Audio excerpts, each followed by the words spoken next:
Yes, we finally have a new prayer card. And I gave a bunch to Allison. I have a bunch here. We realized the oldest one only has 3 children, and we now have 4 children. And we also realized that the old one is covering a hole on the wall back there. So we've kept it up there because, Chris, there's a hole behind our prayer card up there. The wall needs to be fixed. We just discovered that this morning. I need about 100 for the roof. Oh.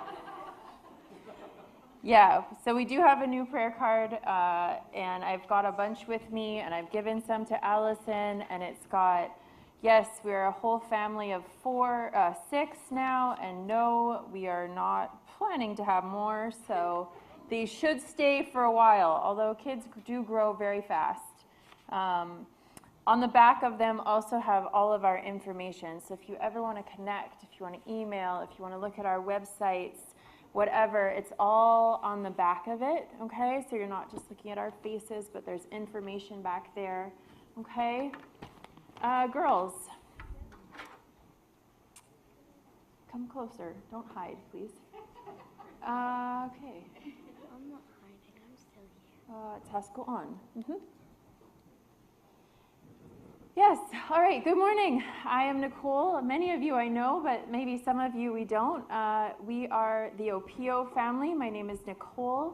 My husband Kelvin, and our 2 girls, Mercy, Amina, and then we have 2 little boys, Jack and Owen. We are longtime Junction members, lovers of Junction. Kelvin and I got married. We've been married for 14 years, and when we landed back in Canada, we landed here. And Mercy was born into this church.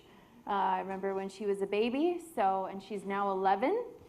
And we were here, and we served here for a number of years. My husband was on the SLT, like with Chris and Danielle and everybody.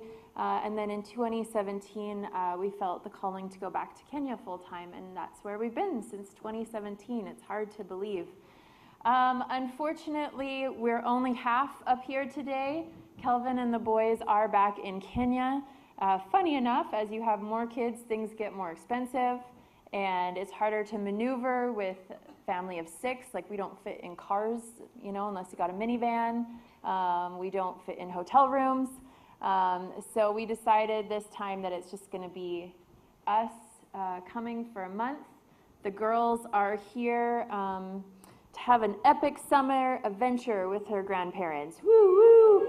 So my little Canadian girls, we went camping this week, which they have not camped. We've never camped, have we? It was our first time actually. I mean, I camped. I've camped growing up, but the girls have never gone camping. And so we rode bikes everywhere, and we were at the beach, and we got smoky and dirty, and we were out there with my dad for the last week in Syringa. You didn't want to get dirty. I didn't want to get dirty. Nope. I don't like getting dirty. That was a great, I don't like it. But we were out of service. It was really fun, and so we're here, and we're biking, and Grandpa and my mom and are here just to enjoy a summer. We've been picking raspberries, which, again, my girls have only eaten raspberries from a store, and so we actually have been picking raspberries. We had something that we call an apricot. That was a new one. You've had apricots before too? Yeah. Okay. Cool. That's another thing. We also went for a walk up by where we're staying in Castlegar, and they picked up all these pine cones the other day, and their hands got all sticky, and they're like, "What is this?" And I said, "That is called sap, girls." And so we had to. You know what sap is because I told you a couple days ago. That is not right. Anyways, so we're here somewhat to connect, but also to enjoy our summer. You girls can go down. Chris said they need to be shown, but they don't really want to stand up here. So,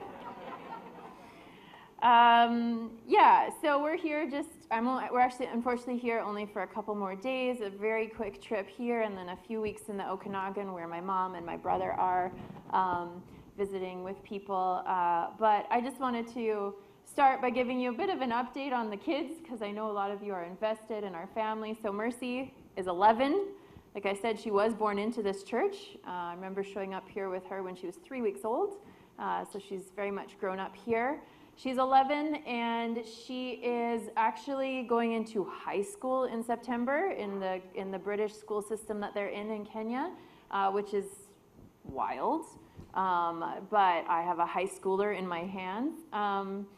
She is a lover of all things performance. She loves to be on stage. She loves to MC and to dance and to act. And we've gotten lots of opportunities to get her on stage and moving, which is really fun.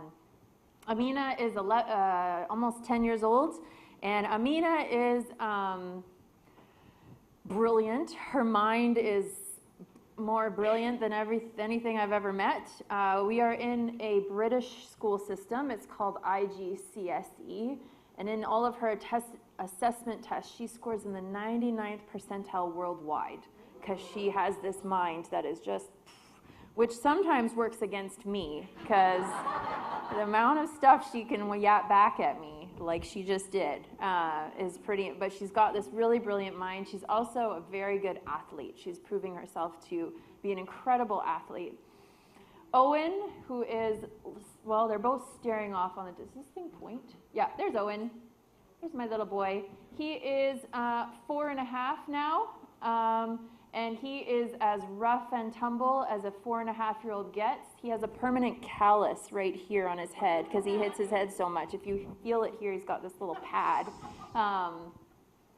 He has big emotions, big feelings of love and affection, and then it swings the other way as well. But he is the little boy that my husband needed, because all he wants to do is play football. He just wants he wants a ball. We have a ball in our car all the time, and we head to the beach because all he wants to do is play football with Daddy. And then we have little Jack right here. Jack is now 3 years old, and man, if I would encourage everyone to have 4 children if you all got a kid like Jack, because he is loving and endearing and lovely and personable and kind and sweet, and he's a lot like Mercy. He loves to dance, and he loves to be on stage, and he loves to sing. Definitely not as rough and tumble, doesn't have as many bruises, but he is lovely. And then, you know, most of you probably know my husband Kelvin, and Kelvin is doing really well. He did stay back in Kenya.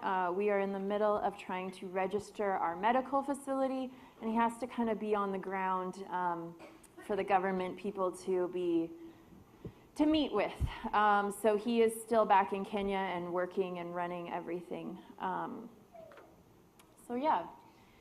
So one of the greatest gifts that God has given our family in the last 2 years is the opportunity for our kids to go to school. So we started off homeschooling them, but that kind of went downhill at some point, and it was on my heart for the kids to go to school. And when we have time to have coffee, I will tell you the miraculous story of how our children got into an incredible school in Mombasa on a massive scholarship, and they are in a beautiful, and just, it's such a gift. It is an incredible school. It's a British international school. A few at the school, they have a swim club, and we actually have a swimming pool at our school, which is very common in Africa. We live in the heat all the time. And the swim club, we have a swimming coach. And about a year and a half ago, 2 years ago, I got a phone call from the swim coach on a Friday morning, and she says, "Hi, Mrs. Opio, we'd like to know if Amina would like to swim in the competition tomorrow." And I said, "Okay, but like, does she swim? Like, is she any good? Does she want to swim?" And she goes, "Yeah, she wants to swim, and she has potential." And I said, "You know what, if she wants to swim and she's willing to do it," I was a bit worried. Amina's a bit of a shy character. I was worried that if she got up there and didn't want to do it, she just simply wouldn't jump in. I said, "You know what, if Amina wants to do it, we're all in." The next morning we show up at the race. This was it. We were at a different school. This is a different school in Mombasa. And we're obviously very new. As you can see, Amina's in her frilly swimming costume and all the ruffles. This is the swim club swimming costume. She also had her hair in, and so we were stuffing it into a big swim cap. She looked like, like kind of a bit of like an alien head. She had this massive thing on her head with her frilly pink. Obviously, we have no idea what we're doing. I never grew up swimming. I know there's Cascar and Nelson teams, and I never did that. So I had no idea. So we get there, and Kelvin and I are sitting watching, and she was put into backstroke. So she gets in the water, and we're watching, and she, get in the water, and she holds, and it goes, and she starts backstroking. And Kelvin and I, we become swim parents real fast. Kamina! Kamina! And of course, they can't actually hear you in the water. She hears nothing in the water, but you lose your voice, and we're, Kamina! Screaming, screaming. So her and 5 other girls are headed down the end of the pool, and all of the other 5 girls are just like seamlessly going through the water. And Amina is going like this, boom, boom, boom. And she's on the far lane. In swimming, if you're on like lane 1 or 6, you tend to be the ones with the slowest time. They put the fast ones in the middle. She's right on the edge, and she's going from hitting the wall to hitting the line in the middle, and to hitting the wall to hitting, she's backing this way and that way. And she actually disqualified. She zigzagged up and down the pool, and she disqualified because she was so slow, and she hit all the wrong things. So she didn't win any medals that day, but for something in her spirit, sparked something. And she really said, I want to keep going. And Kelvin and I said, you know what? This seems like a really good fit for her. Let's make this work. So she joined the swim team, where she has to swim 3 times a week after school. And since this day, she has been practicing diligently for the last almost 2 years now. Slowly, she has improved. So this is her. You can't really see, but we finally got her a proper, we call it a swimming costume in Kenya, but it's a bathing suit. And she started competing. And slowly, a whole entire year later, she actually did another swimming competition, and she came 3rd, got a bronze medal in backstroke. So a whole year later, yeah. She keeps practicing. Sure enough, every few months, we live in the equator. It is sunny and hot all the time, so you swim literally 12 months a year. So every few months, there are more and more swimming competitions between schools, between wherever. She travels to the capital city quite often with her swim team and her school. In April this year, her and I went to, this is the national pool in Kenya. It's the big national stadium, and it's an Olympic-sized pool. It's a 50-meter pool. And she went and got a 2nd place silver medal in bronze in backstroke. Okay, there she is. She's got her bronze medal in backstroke. Silver, yes, 2nd. So that's, she does there's a really competitive one in Mombasa that happens every few months. And the first time she went, there's something called heats in swimming. So there's different, races. And I didn't understand that. I thought she was winning the heats, but really she was in the lowest one with all the young kids, and she was pummeling the 4-year-olds. And I was like, go Amina, not realizing, oh no, wait, that's not right. But out of all of these races, she did this really big competition, and she was getting 12th, 13th, 14th out of 16. Next time we do the same really big competition, she's now moving up at 9th, 10th. Then again later, now she's at 4th, 5th, 6th, and just in May this year, she got 3rd place. She got a bronze in butterfly. So now she's starting to diversify all of her strokes, and she's now becoming an actual competitor amongst all of the best top swimmers in the coast of Kenya. She's also being invited to London. They have a big world championship in London, and her times are improving enough that she's actually may go to London next year at the Olympic pool and represent her school. So much that this year this was just 2 weeks ago at the end of school, she got the top athlete award in primary at her school because she's just excelling. Now, a few months ago, I went and I watched her train. It was a school holiday, and I decided to take her out for an extra practice, and it's a bit far from her house, so I went and brought a book, and I decided to sit by the pool. And for an hour and a half, I actually watched what she does at practice 3 times a week. She literally goes back and forth about 8 million times. All I did was watch her go back and forth and back and forth. And every single time her coach is coaching her, and she's working on different skills. So maybe she's starting and she's just doing one hand. She's just going back and forth with one hand. And then maybe she switches to the other hand. And then maybe she's kicking. She gets out a kickboard and she's, working on her kicks or her dolphin kicks, the one you do in butterfly. And I just sat and I watched her back and forth and back and forth. And I recognized that all of her obedience, all of her diligence, all of her hard work, all of her faithfulness in showing up, in practicing, was starting to bear fruit. And it came to me as I was starting to kind of think about our ministry that this is what we are now seeing in our ministry. We founded our NGO 4 years ago, and it was kind of incredible, an incredible journey. But over the 4 years, we are now starting to see that our faithfulness between Kelvin and I, plus our fantastic staff that we have, plus the amazing women and youth that walk through our doors, their faithfulness in showing up, in being obedient, in teaching the word, in cooking tea for women. We cook so much tea all week long. Those basic acts of faithfulness and obedience is starting to bear lasting fruit.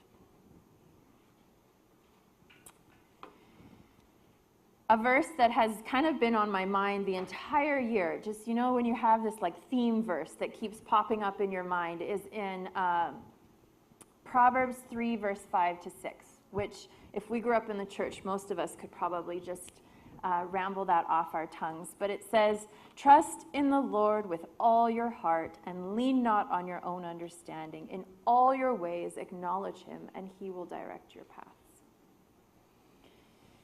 I want to break it down. Trust in the Lord. When we got that first phone call of asking Amina to get into that pool, that was a leap of faith. We had no idea what was going to happen. We had no idea that the miles she would swim and how far she would go and how much she would grow. When God asked us to open a center in our community, we had absolutely no idea where we were headed or what he was going to do or how we were going to build it. But he's asking us to trust him. When he asks you to do something, when he asks you to leap out in faith, we are called to trust him with all our hearts. He wants our whole hearts. He wants the entirety of us. The more and more I get to know God and the more and more I walk with him, what I know that he really desires is us. He wants our love, our affection, our hearts. We got it to him, right? Give him everything. I've learned to give him everything that's in my heart, my desires, my dreams, my anxieties, my hopes, everything. Lean not on your own understanding. I don't think we obviously didn't understand swimming at all. We had no idea. And look at how far we've grown into the swimming world. We had no idea all that God was going to do in the center that we have. No idea the way that he was going to grow. But we trusted in him with everything in us. In all our ways, acknowledge him.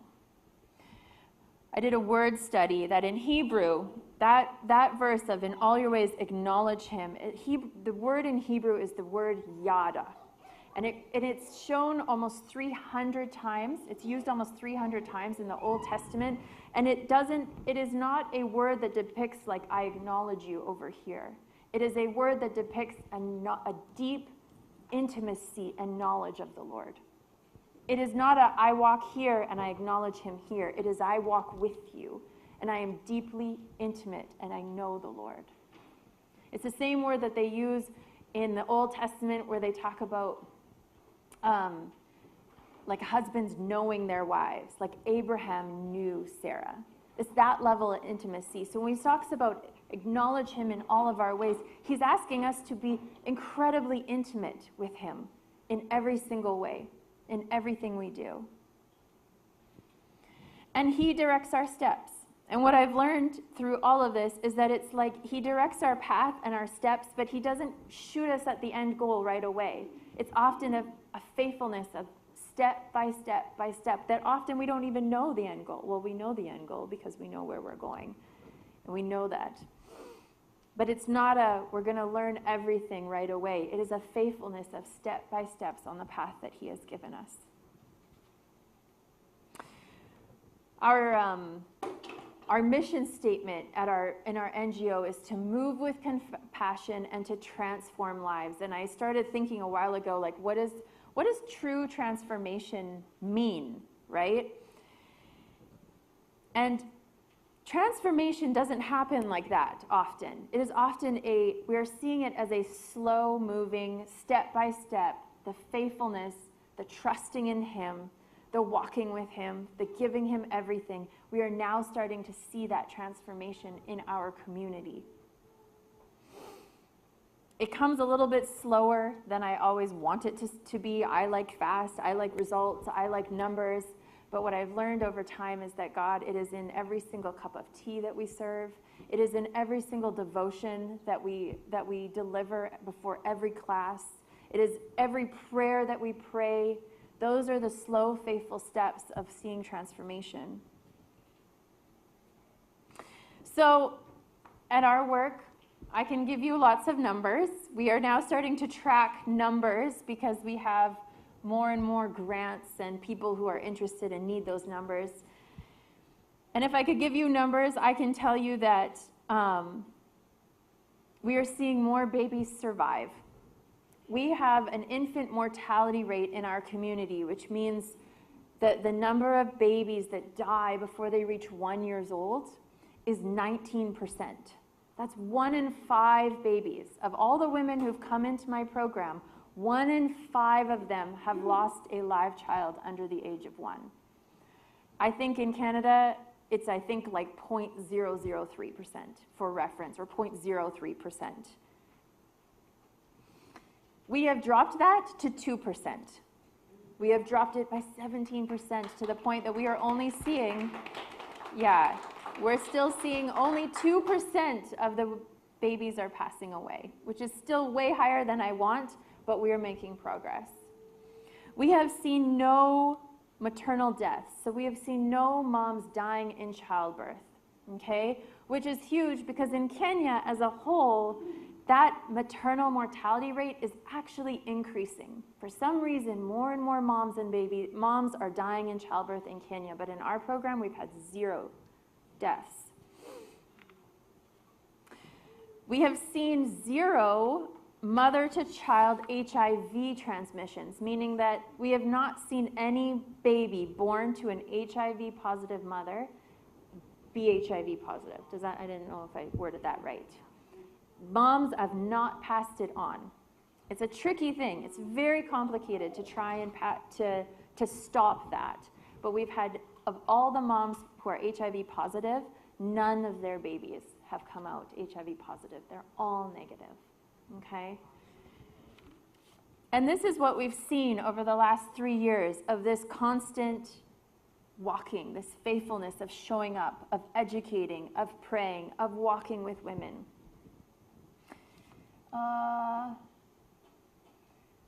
This is my husband. He has this vibrant, I often talk a lot about moms and babies because that's my domain, but my husband has a very vibrant workout program. We have, by morning and afternoon, there's workouts, and by daytime, it's filled with moms and pregnant women. It's a bit of an odd combination, but we have this huge space in the back, and my husband runs workout programs for young men and a few young women. There's a couple that you can see, like this is a young lady right there. This program attracts the most Muslims from our community. It attracts the most wayward youth, which in Kenya has been huge recently because we've been riddled with a bunch of protests with all of our Gen Zs. And God has given Kelvin an incredible opportunity to love and work. And working out in itself is such a great way to show transformation, right? The diligence of showing up, working out muscles every day. And what we've seen is a lot of these young men have over time kind of shown true transformation, not only in their bodies, but in their lives and their spirits. We did this was a challenge. So Kelvin a few weeks ago hosted a big fitness challenge where they did like wall squats, like they all had to time themselves going like this, or they pushed over tires or whatever they did. And it was a big competition and they got prizes. But he did a really neat section where he asked them to reflect on what their journey in fitness has had to impact their personal and their spiritual life. And he was incredible that almost all of them came up there with an answer of how they've seen God work in their lives since they started working out, since they started having obedience and diligence and order. And it was the most precious thing listening to these young people talk about the way that they're watching God work in their lives slowly as they show up every single day at 6:30 a.m. to work out, and their body transforms, but their minds and their spirits are transforming as well. This was a really fun thing a few months ago. Like I said, it's a big milestone to reach 1 year old. And so what do we do every year? We have a birthday party for all the babies in our program. When they reach 1 year old, we do a big birthday party because to reach 1 year is a really big deal. So in December last year, we took all the babies, well, not all the babies, the ones that we could still see, and we did a big birthday party for them all. And we'll do it again this year in December, and we'll celebrate them all turning 1 year old. We are creating a community where babies are surviving and mothers are thriving and youth are starting to transform out of drugs and out of destructive habits into life and life in abundance.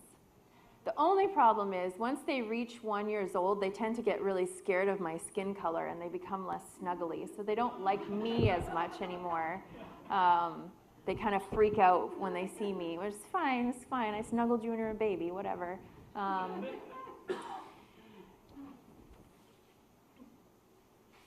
I recently, this is our Bible study. One of my like I said, and I make it very clear, Kelvin and I don't do this work alone. We have an incredible staff, people who are competent, who love the Lord and who love their community. So I have a program coordinator, her name is Consolata, and she started a Bible study because a lot of the women, when they would graduate out of our program, they wouldn't want to leave. They just wanted to stay with us. And so she started a Bible study. And I remember the first few weeks we fumbled through it. We all give them a Swahili Bible. That's their local language, a Bible when they graduate. And the first few weeks, I remember watching them, we'd be like, go to Genesis. And they had no clue. They had no idea where Genesis was. And they would tell each other, because they all got the same Bible. It was all like through, some sort of it's all the same Bible, that they would find the page number. And they'd be like, oh, it's on page 25. And they'd all shift to 25 because they didn't know where Genesis was. And about 3 weeks ago, I actually got to lead Bible study just before I left. And they knew where they were going. I was like, turn to Matthew. And they all knew it was in the New Testament. They knew it was in the Gospels. They knew exactly where it was. And we went and we looked at a parable, and they understood what a parable was, and they were able to understand what God was saying. And it was really, really cool to watch them all actually be able to flip open their Bibles and know where they were going after a few years of my program coordinator meeting with them and teaching them and training them. So I want to just talk about two amazing women. So we had a young mom. She was in her early 20s, single mom. I don't know where she got pregnant. Her husband disappeared, whatever. And about 2.5 years ago, we started doing ultrasounds. So we had a doctor who worked with us. Her name was Dr. McCurry, and she has an ultrasound machine. If you can see, this is like the ultrasound wand. It's a really neat device that is kind of created for low-income areas like us. And you can put it into a device, either an iPad or an iPhone, and it shows up right there, and it's portable, so you can move from village to village or wherever. So our very first day ever doing ultrasounds, we were super excited. We were like giddy, like, oh, this is happening. We're doing ultrasounds. And we had this young mom come, and she had gone to a clinic at the government clinic, and they had written inside her book, danger sign, get an ultrasound, in big letters. It was like, danger sign. And she got really nervous because they didn't tell her what it was. And in Kenya, you have to pay for an ultrasound. There's no insurance or anything that covers it. And she couldn't afford it. She's a young single mom. So when we did the ultrasound, she was very relieved. And when Dr. Ashley started looking in there, she kind of went over to me and she goes, I actually think there's 2 in there. And sure enough, if you can read ultrasounds, if you look close, those are actually 2 little heads. So there was no danger sign. There was only 2 babies, and they were perfect position, head down, growing beautifully. Mom was over the moon. I think she was a little anxious. She later has told us that she actually considered abortion because she was a young single mom who could not raise twins. But here she is today. This is Faith, and this is, I don't know which one is which, but they're Bryden and Hayden, I believe, the matching names. And I think this was their 1-year birthday, but I think they're now closer to 2 years old. And I think the next slide is a video of Faith.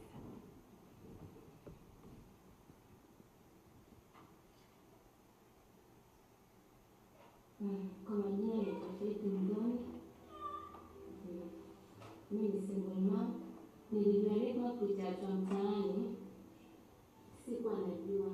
Rehma nilijifunza kuhusu kujikubali, nikiwa na mimba.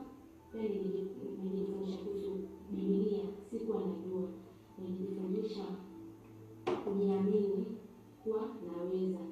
Mbali na peke yangu kusaidika na Rehma, mimi sana nimesaidika. Mimi nilipopata mafunzo, niliona sitaona marafiki na ndugu, hata majirani wenye ni young ages ama ni wanamimba ziko na shida wateseke. Ni heri niambie mtu aende ajiunge na Rehma, kama especially mimi nilizana shida, niliza miezi 7, nilikaa huko Makadara huko Nasari.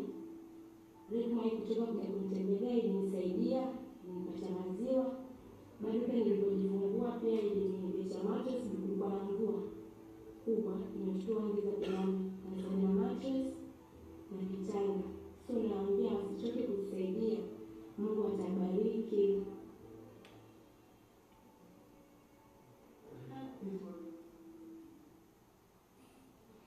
Both the babies were falling asleep as we were filming this. It was really cute. Faith is doing so well. I see her every month, every few days, she pops in. The babies are now at the toddler fighting stage, so the boys love to fight and wrestle and stuff. She is, like she said, she's a single mom, and now she has brought us a ton of other young teenagers. Last year, almost 25% of the women in our program were under 17. And Faith was a big advocate. She brought us a lot of these women because she was a young single mom with twins, and she was going to abort, and she didn't. And we were able to support her in that as well. She now has a small business where she sells fried potatoes, and she's able to actually provide for her and her sons as a young single mom. I think she's 21 or 22.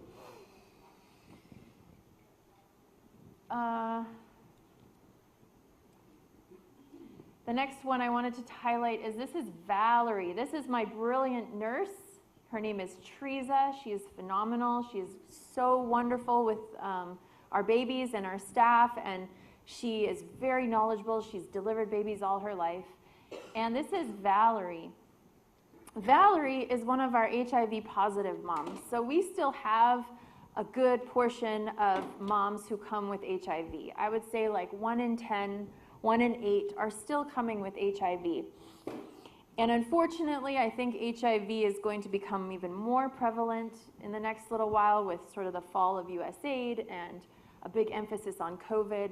We are actually seeing HIV spread in our community more, which is really too bad because there's been so much advancement in treatments. She is one that has managed it well. We have a lot of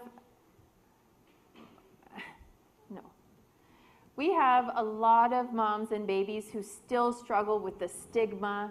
We have a mom right now who's HIV positive, and her husband doesn't even know. She's not even telling her. We have some that have gotten it from men who didn't even tell them they were HIV positive, and they just pass it on. It's like, someone gave it to me, well, I'm going to give it away. But Valerie is one who is incredibly responsible, and she's an advocate, and she is taking care of her body, her husband, and her baby really, really well. There's another one.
I love Valerie. She, from the get-go, when she was pregnant, like she said, she is one of the moms who lost baby before she came in. Fever, diarrhea, die. Or vomiting, diarrhea, fever, die. That's what we hear all the time. And she did lose a baby prior to coming in. So when she came in, she was super, super keen to learn. And she would pull me aside every lesson. And especially with breastfeeding and HIV, it's very, very tricky to make sure that you're doing everything properly, and she would ask questions, and she was on top of things. And her baby are doing so well. I think the baby turns 1 in the beginning of August, and he is named after a football player. I totally forget what it is. But they're doing so well, and they also show up for Bible study every single month. And she's becoming such a great advocate with being HIV positive, and she's teaching women that there's hope, that you can move forward with it. And one thing I love about both Valerie and Faith is that when you talk to them, when I first met them, their language was despair, and their language was sadness and fear and uncertainty. But when you meet them today, they are full of hope, they're full of joy, they have so much good going in them. I have another video where Faith goes, children are God's blessing. You know, and from her not wanting to keep them to her saying, my children are a blessing from God, is such a gift. Now, I am so thankful that Dawn gave a nice